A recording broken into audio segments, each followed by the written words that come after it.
ಶ್ರೀ ಗಣಪತಿ ಶಾರದಾ ಗುರುಭ್ಯೋ ನಮಃ. ಯತ್ರ ಯೋಗೇಶ್ವರ ಕೃಷ್ಣೋ ಯತ್ರ ಪಾರ್ಥೋ ಧನುರ್ಧರಃ ತತ್ರ ಶ್ರೀ ವಿಜಯ ಭೂತ್ಯಧ್ರುವ ನೀತಿರ್ಮತಿರ್ಮಮ. ಶ್ರೋತೃಗಳಿಗೆ ಶ್ರೀ ಅಳಸಿಂಗರಾಚಾರ್ಯ ವಿರಚಿತ ಶ್ರೀ ವ್ಯಾಸ ಮಹರ್ಷಿ ಪ್ರಣೀತ ಶ್ರೀಮನ್ ಮಹಾಭಾರತದ ಶಲ್ಯ ಪರ್ವದಲ್ಲಿ ಭೀಮ ದುರ್ಯೋಧನರ ವೀರವಾದಗಳು ಎಂಬ 57ನೆಯ ಅಧ್ಯಾಯಕ್ಕೆ ಸ್ವಾಗತ. ಓ ಜನಮೇಜಯ ರಾಜ, ಆಮೇಲೆ ಭೀಮ ದುರ್ಯೋಧನರಿಗೆ ಮಾತಿನಿಂದ ಪ್ರಬಲವಾದ ಯುದ್ಧವು ಆರಂಭವಾಯಿತು. ಈ ಸಂಗತಿಯನ್ನು ಕೇಳಿದೊಡನೆ ಧೃತರಾಷ್ಟ್ರನು ಮಹಾವ್ಯಸನದಿಂದ ಸಂಜಯನೊಡನೆ ಹೀಗೆಂದು ಹೇಳುವನು. ಈ ಮನುಷ್ಯ ಜನ್ಮವನ್ನು ಸುಡಬೇಕು, ಅವನಿಗೆ ಎಂತಹ ಕ್ರೂರ ಪ್ರಯತ್ನದಲ್ಲಿ ಮನಸ್ಸು ಪ್ರವರ್ತಿಸುವುದು? ಇದಕ್ಕೆ ಬೇರೆ ನಿದರ್ಶನ ಬೇಕೆ? ಸಂಜಯ, ನನ್ನ ಮಗನಾದರೂ 11 ಅಕ್ಷೌಹಿಣಿ ಸೈನ್ಯಗಳಿಗೆ ಒಡೆಯನು, ಎಲ್ಲ ರಾಜರನ್ನು ತನಗೆ ಅಧೀನವಾಗಿ ಮಾಡಿಕೊಂಡು ಆಜ್ಞಾಪಿಸುತ್ತಿದ್ದವನು, ಈ ಭೂಮಿಯನ್ನೆಲ್ಲ ಯಥೇಚ್ಛವಾಗಿ ಅನುಭವಿಸುತ್ತಿದ್ದವನು. ಇಂತಹ ಉತ್ತಮ ಸ್ಥಿತಿಯಲ್ಲಿದ್ದ ನನ್ನ ಮಗನು ಈಗ ಗದೆಯನ್ನು ಹೆಗಲ ಮೇಲಿಟ್ಟುಕೊಂಡು ಒಂಟಿಯಾಗಿ ಕಾಲ್ನಡೆಯಿಂದ ಯುದ್ಧಭೂಮಿಯನ್ನು ಬಿಟ್ಟು ಹೋದನಲ್ಲ.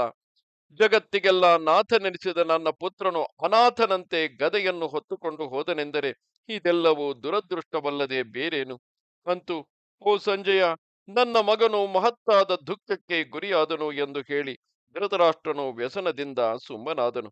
ಆಗ ಸಂಜಯನು ಧೃತರಾಷ್ಟ್ರನನ್ನು ಕುರಿತು, ಮಹಾರಾಜ, ಮೇಘಧ್ವನಿಯಂತೆ ಗಂಭೀರವಾದ ಧ್ವನಿಯುಳ್ಳ ನಿನ್ನ ಮಗನು ಸಂತೋಷದಿಂದ ಗರ್ಜಿಸುವ ಮಹಾವೃಷಭದಂತೆ ಆಗಲೂ ತನ್ನ ವೀರ್ಯದ ಕೆಚ್ಚನ್ನು ಬಿಡದೆ ಭೀಮನನ್ನು ಕರೆಯುತ್ತಿರುವಾಗಲೇ ಅಲ್ಲಲ್ಲಿ ನಾನಾ ವಿಧದ ಉತ್ಪಾತಗಳು ಕಾಣಿಸತೊಡಗಿದವು. ಸಿಡಿಲಿನ ಧ್ವನಿಯೊಡನೆ ಬಿರುಗಾಳಿಗಳು ಬೀಸಿದವು.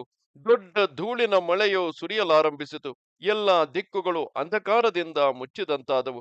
ಆಕಾಶದಿಂದ ಮಹಾಧ್ವನಿಯೊಡನೆ ನೂರಾರು ಉಲ್ಕೆಗಳು ದಿಕ್ಕುಗಳನ್ನು ಭೇದಿಸುವಂತೆ ಬೀಳುತ್ತಿದ್ದವು.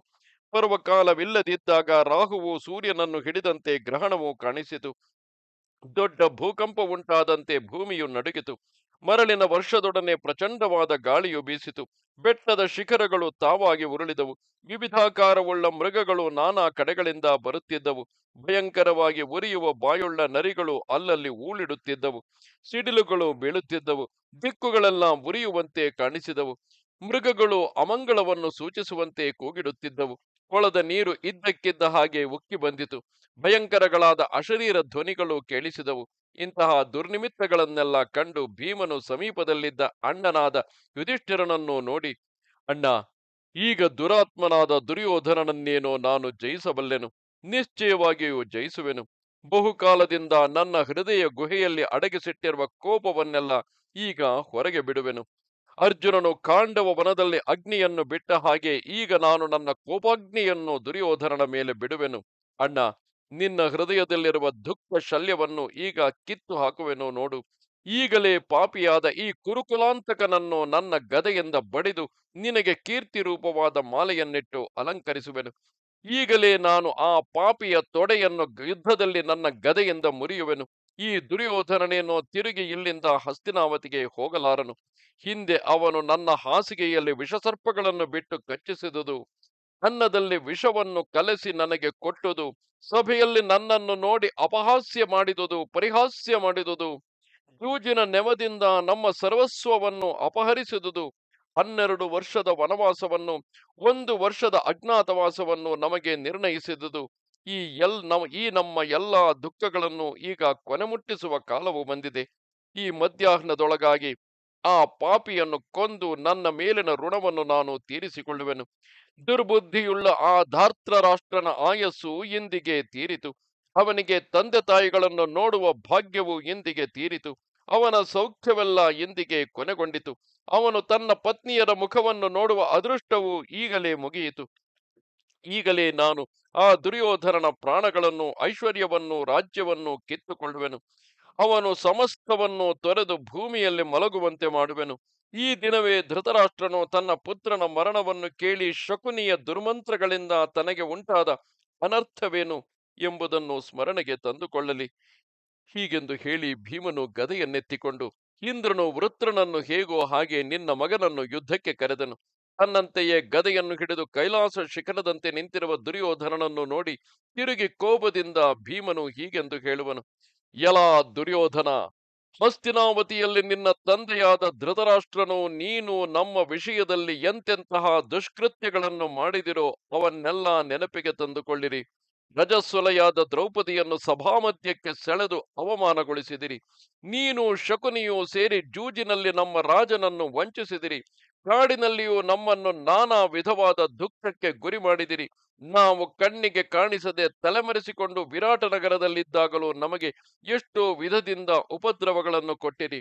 ದುರ್ಯೋಧನ, ಅದನ್ನೆಲ್ಲ ಈಗ ಕಕ್ಕಿಸುವೆನು. ದೈವಾಧೀನದಿಂದ ನೀನು ನನ್ನ ಕಣ್ಣಿಗೆ ಬಿದ್ದಿರುವೆ.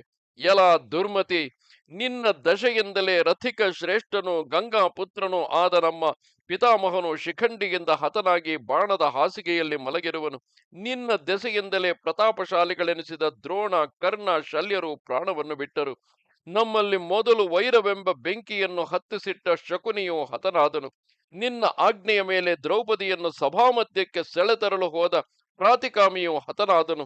ಶೂರನಾದ ನಿನ್ನ ಒಡಹುಟ್ಟಿದವರೆಲ್ಲರೂ ಸತ್ತರು. ಇನ್ನೂ ಅನೇಕ ರಾಜರು ನಿನ್ನ ದಶೆಯಿಂದ ಮೃತರಾದರು.